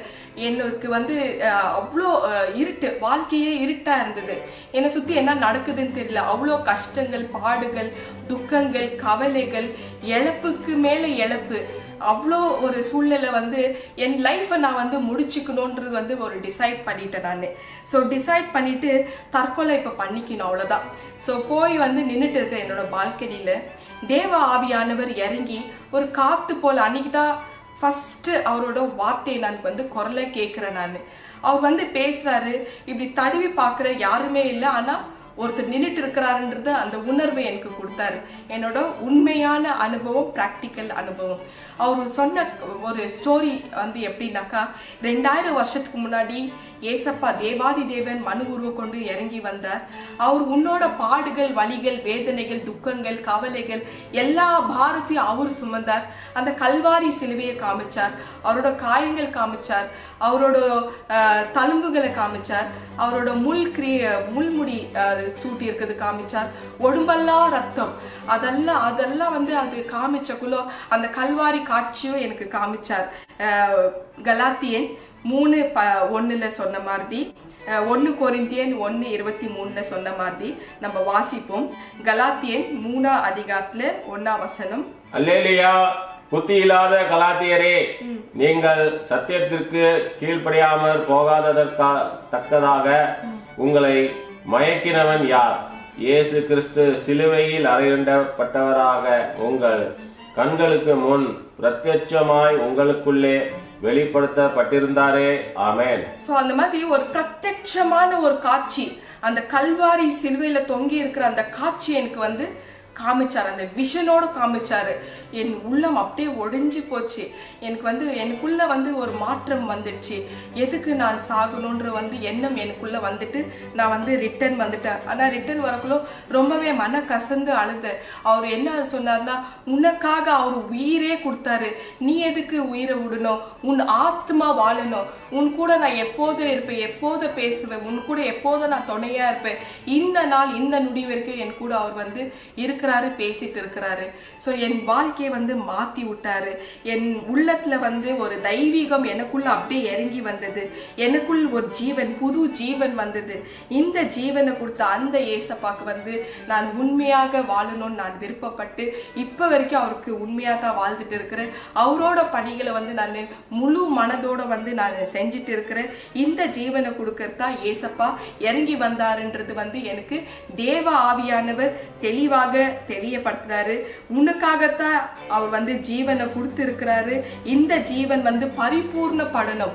நீ வாழ்ந்தாதான் உன்னோட ஜீவன் வந்து பரிபூர்ண வாழ்க்கைக்கு, பூர்ண லைஃபுக்கு வரும். ஸோ பர்ஃபெக்ட் லைஃப் உண்டாகும் உனக்கு. ஸோ அது நீ மட்டும் கிடையாது, உன் கூட யாரெல்லாம் இருக்கிறாங்களோ அவங்க எல்லாத்தையும் நீ வந்து பர்ஃபெக்ட் லைஃப், பரிபூர்ண வாழ்க்கைக்கு நீ வந்து கொண்டு வரணும். ஒவ்வொரு ஆத்மாவும் நீ சேவ் பண்றதுக்கு உண்டான வேலையை தான் நான் உனக்கு கொடுக்குறேன்னு எனக்கு தெரியப்படுத்தினாரு. அதனால தான் ஏசப்பா வந்து நமக்காக வந்து மரித்தாரு. ஸோ நீ வாழணும், உன் ஆத்மா சுகமாக வாழணும்னு சொல்லி 3 ஜான் 1:2 சொன்ன மாதிரி எனக்கு தெரியப்படுத்தினாரு. அந்த கல்வாரி சிலுவையில தொங்கிட்டு இருக்கிற இயேசுவை நான் பிரத்யட்சமா பார்த்ததுனால என் மனசு, என் உள்ளம் மாறியது. வாழ்ந்து எல்லா ஜனங்களுக்கு வந்து தெரியப்படுத்தி, சத்தியத்தை தெரியப்படுத்தி, தேவனோட அன்பை பத்தி தெரியப்படுத்தி எல்லாரையும் வந்து பரலோக ராஜ்யத்துக்கு கொண்டு போகணும்னு தான் என்னோட விருப்பம். எனக்கு கொடுத்திருக்கிற ஒரு கூட்ட ஜனத்தை கண்டிப்பா நிச்சயமா பரலோக ராஜ்யத்துக்கு நான் வந்து கொண்டு போய் சேர்ப்பேன்றது வந்து எனக்கு விசுவாசம் இருக்கு. ஸோ அந்த கல்வாரி காட்சி என்னோட உள்ளத்தை வந்து மாற்றியது. அவர் வந்து ஜீவனை கொடுத்து அவரை வந்து ஒவ்வொரு காரியத்திலையும் அவர் வந்து நமக்காக அவர் படுத்திட்டு இருக்கிறாரு. அந்த ஜீவனை கொடுக்கத்தான் அவர் வந்திருக்கிறாரு.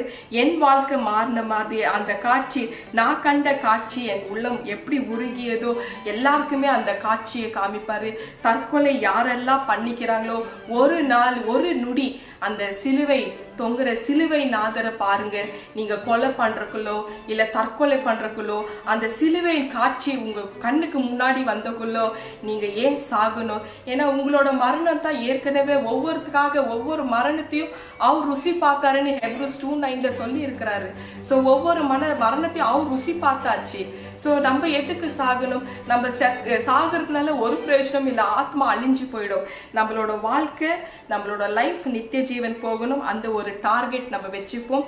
பரிபூர்ண ஜீவனை நம்ம வந்து பெற்றுக்கொள்ளணும். நம்ம இந்த ஆஃப்டர் டெத் நம்ம லைஃப், நம்ம ஆத்மா எங்க போகணும்ன்றது டிசைட் பண்ணணும். ஸோ வந்து தேவன் வந்து நானே வழி, நானே சத்தியம், நானே ஜீவனா இருக்கிறேன்னு ஜான் 14:6 சொல்லி இருக்கிறாரு. நித்திய ஜீவனே அளிப்பேன் என்று அவர் நமக்கு வாக்கு தத்தம் கொடுத்திருக்கிறார். 1 ஜான் 2:25 நித்திய ஜீவன் தான் எங்களோட கான்செப்ட். 1 ஜான் 2:25 நித்திய ஜீவன் அழைப்பேன் என்று அவர் நமக்கு வாக்கு தத்தம் கொடுத்திருக்கிறாரு. வாக்கு தத்தம் பண்ணினவர் உண்மை உள்ளவர், வாக்குத்தத்தம் மாறாதவர். நமக்கு ஜீவனை கொடுக்கத்தான் அவர் இறங்கி வந்திருக்கிறாரு. என்ன போல அநேகர் வந்து தற்கொலை முயற்சிகள் பண்ணிட்டு இருக்கிறாங்க. ஸோ எனக்கு கொடுத்த அந்த லைஃபை வந்து நான் ருசிச்ச அந்த இயேசுவை, நான் ரசிச்ச அந்த இயேசுவை எல்லாருக்குமே வந்து நான் அந்த ஷேர் பண்ணிட்டு இருக்கிறேன். அவரோட அன்பை வந்து நான் ஷேர் பண்ணிட்டு இருக்கிறேன். ஏன்னா கிறிஸ்துவின் அன்பு என்னை வந்து நெருக்கி ஏவுகிறது. அதனால 2 கொரிந்தியன் 5:14 படி கிறிஸ்துவின் அன்பு என்னை வந்து அப்படியே நெருக்கி ஏவுகிறது. அதனால நான் வந்து ஒவ்வொரு மனிதர்களும் பார்த்து, யாரெல்லாம் தற்கொலை பண்றாங்களோ அவங்கள பார்த்து தேவனோட அன்பை வந்து நான் தெரியப்படுத்துறேன். உங்களுக்காக ஏசப்பா வந்து சிலுவையில வந்து தன் ஜீவனை வந்து சிலுவையில கொடுக்க தொங்க உங்களுக்காக வந்து உங்களை மகிழ்விக்க அவர் காத்துட்டு இருக்கிறாரு. நீங்க எதுக்கு வந்து சாகணும், நீங்க வாழணும்னு சொல்லிட்டு ஒரு சகோதரி வந்து ரீசெண்டா அவங்களும் டெஸ்டிமனியும் ஷேர் பண்ணியிருப்பாங்க. அவங்க பிரதர் இறந்து போயிடுறாரு, அவங்க அப்பா அடுத்தது, அம்மா அடுத்தது, கடைசியில் அவங்க கணவரும் இறந்து போயிடுறாங்க. இப்போ இவங்க தற்கொலை பண்ணிக்கணுன்ற ஒரு முடிவில் வந்துட்டாங்க. அவங்கள வந்து நான் பார்த்துட்டு தேவனோட ஏசப்பாவோட அன்பை தெரியப்படுத்தி இப்போ அந்த மகள் வந்து முழுசா ஆண்டவராகிய இயேசு கிறிஸ்துவ மனசுல ஏத்துக்குன்னு ரட்சிப்புக்குள்ள வந்து தேவனோட பணியை வந்து அவங்க செஞ்சுட்டு இருக்கிறாங்க. இது என்னால வந்து அந்த ஆத்மாவை எனக்கு சேவ் பண்ண முடிஞ்சது. அதுக்கு எனக்கு ஒரு வாய்ப்பு ஆண்டவராகிய இயேசு கிறிஸ்துவுக்கு நான் வந்து நன்றி செலுத்துறேன். இன்னொரு மகள் அவங்களுக்குள்ள வந்து ஒரு டெட் ஸ்பிரிட் பேசிட்டே இருக்கும் காதுல, காடி ஓட்டுறக்குள்ள, கார் ஓட்டிட்டு போறக்குள்ள நீ செத்துடுன்னு. ஒரு மரம் வந்தா ஜோரா ஸ்பீடா ஓட்டி போய் அந்த மரத்துல இடிச்சு சாகுன்னு. அந்த பொண்ணோ கையெல்லாம் கட் பண்ணி ரொம்ப ஒரு ஸ்ட்ரெஸ்ஸா டிப்ரெஷனா அந்த பிசாசின் தாக்குதல் அப்படி இருந்தது. ஸோ அந்த ப்ரேயர் ரிக்வெஸ்ட் எனக்கு வந்த பிறகு அவங்களுக்கு ஜெபம் பண்ணி அந்த பிசாசை விரட்டி சுட்டு சாம்பலாக்கி அந்த மகளுக்கு ஒரு புதிய ஜீவனை ஆண்டவராகி இயேசு கிறிஸ்து கொடுத்து அந்த மகள் இப்ப நல்லா அருமையா வாழ்ந்துட்டு இருக்கிறாங்க. நல்லபடியா இப்ப வந்து அவங்க லாயர் படிச்சுட்டு இருக்கிறாங்க. கர்த்தரின் பரிசுத்த நாமத்துக்கு ஸ்தோத்திரம். சோ இப்படி வந்து ஜீவனை காப்பாத்துற ஒரு மிகப்பெரிய வேலை வந்து எனக்கு மட்டும் இல்லைங்க, ஒவ்வொருத்தரும் கொடுத்துருக்கிறாரு. சோ ஒவ்வொருத்தரையும் ஜீவனை வந்து சேவ் பண்ண வந்து நீங்களும் சேவ் பண்ணுங்க. அடுத்த உங்களோட வாழ்க்கையில உள்ளான அந்த லைஃப், அந்த ஆத்மாவும் நீங்க சேவ் பண்ணுங்க. உங்க கண்ணுக்கு முன்னாடி ஒரு ஆத்மா அழிஞ்சு போகிறது நீங்க பார்த்துட்டு இருந்தீங்கன்னா ஒரு நாள் நிச்சயமா ஒரு நாள் வரும், நம்ம மறித்து நம்ம ஆத்மா அங்க போறக்குள்ளோ, பரலோகத்துக்கு போறக்குள்ளோ தேவன் கேட்பாரு, எசேக்கியேல்ல கேட்ட மாதிரி, அந்த ஆத்மா அழிஞ்சு போகுதுன்னு தெரியும் இல்லையா, அது தெரிஞ்சு ஏன் நீ பார்த்துட்டு இருக்கிற, அந்த ரத்த பழியை நான் உன்கிட்ட தான் கேட்பேன்னு தேவன் எச்சரிக்கையா வார்னிங்கா நிச்சயமா கேட்பாரு. அந்த வசனம் எசேக்கியேல் 33 அதிகாரத்துல 8 வசனம். அல்லேலூயா. நான் துன்மார்க்கனை நோக்கி, துன்மார்க்கனே நீ சாகவே சாவாய் என்று சொல்லுகையில், நீ துன்மார்க்கனை தன் துன்மார்க்கத்தில் இராதபடி எச்சரிக்கத்தக்கதாக அதை அவனுக்கு சொல்லாமல் போனால் அந்த துன்மார்க்கன் தன் அக்கிரமத்தாலே சாவான், ஆனாலும் அவன் இரத்த பழியை உன் கையிலே கேட்பேன். ஆமென். ஆமென். சோ அதனால வந்து அந்த எச்சரிக்கையின் வார்த்தைகள் வந்து நம்ம மைண்ட்ல வச்சுட்டு நம்ம அடுத்தவங்களும் வந்து ஆதரவு கொடுத்து நம்ம ப்ரொடெக்ட் பண்றோம்னு நினைச்சா உங்களுக்கு நீங்க தான் யூ வில் பி பனிஷ்ட். அந்த ரத்த பழி உங்களுக்கு தான் கேட்பாரு. ஸோ அந்த தேவனுக்கு பயந்து நீங்க நடுங்க. தேவன் கையில தான் ஒரு மனிதனும் சாகவும் செய்ய முடியும், வாழவும் செய்ய முடியும், சமாதிக்குள்ள போகவும் வைக்க முடியும், சமாதியில போறவங்கள எழுப்பவும் செய்ய முடியும்ன்றது தேவன் கையில தான் இருக்குதுன்னு சொல்லிட்டு 1 சாமுவேல் 2 அதிகாரத்துல 6 வசனத்துல எழுதி இருக்கு. என்னோட பிராக்டிக்கல் அனுபவம், என்னோட சவப்பெட்டிய என்னோட பாடியை அடக்கம் பண்ணது நான் என் ஸ்பிரிட்ல நானே பார்த்தேன். என்னோட ஆத்மாவில நான் பார்த்தேன். எனக்கு காடே காமிச்சார், இங்க மேல ஏறி வா, அடுத்தது நடக்க போகுது என்னன்றது நான் உனக்கு காமிக்கிறேன்னு ரெவல்யூஷன் 4:1 சொன்ன மாதிரி என்னோட பாடியை நானே பார்க்கிறேன். எல்லாருமே வந்து மாலெல்லாம் போட்டு சொந்தக்காரங்களா நின்றுட்டு இருந்தாங்க. ஸோ இது போல வந்து மரண படுக்கையில இருக்கிறவங்கள எழுப்பி இப்படி பேசவும் வைப்பாரு அவரு. ஜீவன் கொடுக்கறது அவரு, சாக அடிக்கிறதும் அவர் தான். ஸோ எல்லாமே தேவன் கையில தான் இருக்கு. தேவனோட கட்டளைகளை வந்து ஃபாலோ பண்ணி நம்ம வந்து நடந்துக்கிற முறையில தான் இருக்கு. நம்ம வாசிப்போம் 1 சாமுவேல் 2 அதிகாரத்துல 6 வசனம். அல்லேலூயா. கர்த்தர் கொல்லுகிறவரும் உயிர்ப்பிக்கிறவருமாய் இருக்கிறார். அவரே பாதாளத்தில் இறங்கவும் அதிலிருந்து ஏறவும் பண்ணுகிறவர். ஆமென். ஆமென். சோ எல்லாமே கர்த்தர் கையில தான் இருக்கு. சோ எல்லாமே he has to decide. முதலா உலகம் அழிஞ்சதுக்கு காரணம் இது போல பாவங்கள், அக்கிரமங்கள், ஓரினர் சேர்க்கை, தவறான உறவுகள், லீவிங் டுகெதர், ஆபாசமா அவ்வளோ அக்கிரமம் பாவங்கள் பண்ணி தான் தேவன் கோபத்துல உலகத்தை அழிச்சாரு. இப்போ நோவாவின் காலத்துல எப்படி அழிச்சாரோ அப்படியே இப்போ 2வது வருகை மனுஷகுமாரன் வரும் காலத்திலையும் அப்படியே தான் நடக்கும், அப்படியே தான் அழிவு நடக்கும்ன்றது வந்து வேதத்துல எழுதி இருக்கு. வேதத்துல வந்து மேத்யூ 24 அதிகாரத்துல 37 வசனத்துல எழுதி இருக்கு. சோ ஏசப்பாவோட 2வது வருகையில உலகத்தை அழிக்க போறாரு. இப்போ அதே முதல் உலகம் அழிஞ்சக்குள்ள என்னென்ன பாவங்கள் செஞ்சிருக்காங்களோ அதே பாவங்கள் இப்போ ரிப்பீட்டட் ஆயிருக்கு. சோ அந்த பாவத்துல இருந்து நீங்க விலகி உங்களோட ஆத்மாங்களை காத்து கொள்ளுங்கள். சோ இந்த ஆத்மா வந்து சேவாயி பரலோக ராஜ்யத்துக்கு போனா மட்டும்தான் பரிபூர்ண ஜீவன் அடைய முடியுமே தவிர அது போகலன்னாக்கா இந்த 120 வருஷத்துக்குள்ள நீங்க டிசைட் பண்ணுங்க எங்க போகணும்னு சொல்லி. பரிபூர்ண ஜீவனுக்கு போகணும்னாக்கா தேவனுக்கு செல்ற வழியில நம்ம வந்து நடக்கணும். நானே வழி, நானே சத்தியம், நானே ஜீவனா இருக்கிறேன். சோ வழி வந்து அவர் வச்சிருக்கிறாரு. சத்தியத்தை ஒரு சிலர் மூலமாகவும் அவர் தெரியப்படுத்துறாரு. நடந்த சம்பவங்கள் மூடி மறைக்கவே கூடாது. எவ்வளவு வருஷம் மூடி மறைச்சாலும் ஒரு நாள் கொண்டு வந்து நிறுத்துவாரு. அந்த சத்தியத்தை தெரியப்படுத்துறதா தேவன். சிலருக்கு நான் சத்தியத்தை தெரியப்படுத்துறேன், என் மேல கசப்பா முகத்தை சுரிக்கிறாங்க. ஆனா நல்ல விஷயங்கள் சொன்னாக்கா சிரிக்கிறாங்க. சோ என்னோட வேலை சத்தியத்தை தெரியப்படுத்துறது. சத்தியத்தை தெரியப்படுத்தி சத்தியம் உங்களை விடுதலை ஆக்கும். ஏன்னா நீங்க பரலோக ராஜ்யத்துக்கு போகணும். உங்க ஜீவன் பரிபூர்ண ஜீவன் அடையணும்ன்றத தேவ ஆவியானவரோட விருப்பம். ஸோ எல்லாருக்கும் எல்லா ஜனங்களுக்கும் தேவன் என்ன சொல்றாருனாக்கா, அவர் ஜீவ மார்க்கத்தையும் வச்சிருக்கிறாரு, மரண மார்க்கத்தையும் வச்சிருக்கிறாரு. சூஸ் பண்ண வேண்டிய டிசிஷன் நீங்க தான் எடுக்கணும்.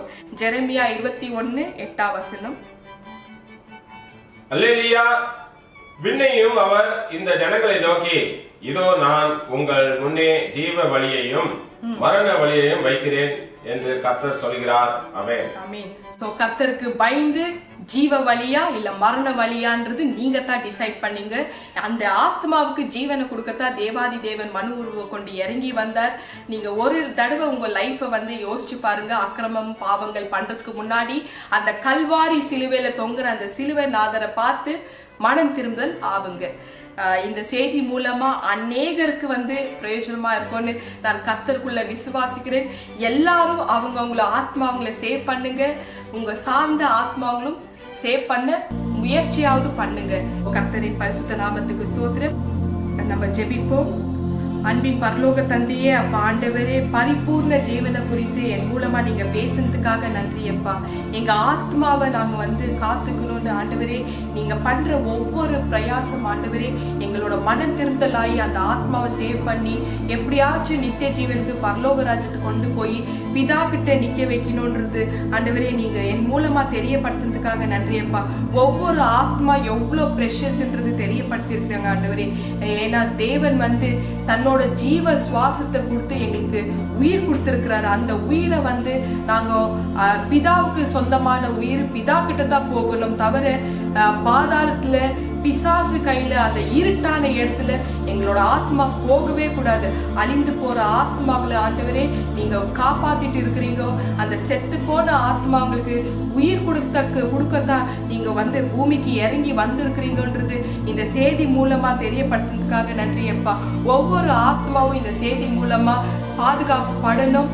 அடுத்த ஆத்மா அழிஞ்சு போறது பார்த்துட்டு இருந்தும் அவங்களுக்கு சத்தியத்தை தெரியப்படுத்தி தேவனோட அன்பை பத்தி தெரியப்படுத்தி ஆத்மாக்களை சேவ் பண்றதுக்கு உண்டான வழிகளும் தெரியப்படுத்தி அந்த ஆத்மா பரலோக ராஜ்யத்துக்கு போய் சேர்ந்தா மட்டும்தான் பரிபூர்ண ஜீவன் அடையும் என்றது நீங்க சொல்லி இருக்கிற விஷயம் ஆண்டவரே எல்லா ஜனங்களுக்கு போய் சேரட்டும் ராஜா.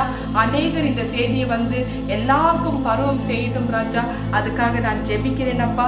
ஒவ்வொரு ஆத்மாவும் பரலோக ராஜ்யத்துக்கு மட்டும்தான் போகணும். ஏன்னா இது பிதாக்கு மட்டும்தான் சொந்தம் என்றது நீங்க என் மூலமா புரிய வச்சதுக்காக நன்றி. எங்கள் ஆண்டவராகிய இயேசு கிறிஸ்து நாமத்தினால் ஜெபிக்கிறேன் ஜீவனுள்ள நல்ல பிதாவே. ஆமென், ஆமென், ஆமென். என் ஆத்மாவை கர்த்தரை ஸ்தோத்ரி, என் முழு உள்ளமே அவருடைய பரிசுத்த நாமத்தை ஸ்தோத்ரி. என் ஆத்மாவை கர்த்தரை ஸ்தோத்ரி, கர்த்தர் செய்த சகல உபகாரங்கள் மறவாதே. ஆமீன், ஆமீன், ஆமீன். இயேசு கிறிஸ்துவின் ரத்தம் ஜெயம், இயேசு கிறிஸ்துவின் ரத்தம் ஜெயம், இயேசு கிறிஸ்துவின் கல்வாரி ரத்தம் ஜெயம். இயேசுவின் நாமத்தினால் ஜெபிக்கிறேன் ஜீவனுள்ள நல்ல பிதாவே. ஆமீன், ஆமீன், ஆமீன். நம் கர்த்தராகிய இயேசு கிறிஸ்துவின் கிருபையும் பிதாவாகிய தேவனுடைய அன்பும் பரிசுத்த ஆவியானவரின் அந்யோன்ய ஐக்கியமும் நம் எல்லோரும் கூட சதா காலம் இருப்பதாக. ஆமீன், ஆமீன், ஆமீன். துதி கன மகிமை எல்லாம் கர்த்தருக்கே சொந்தம். ஸ்தோத்திரம். ஹalleluya. praise the Lord.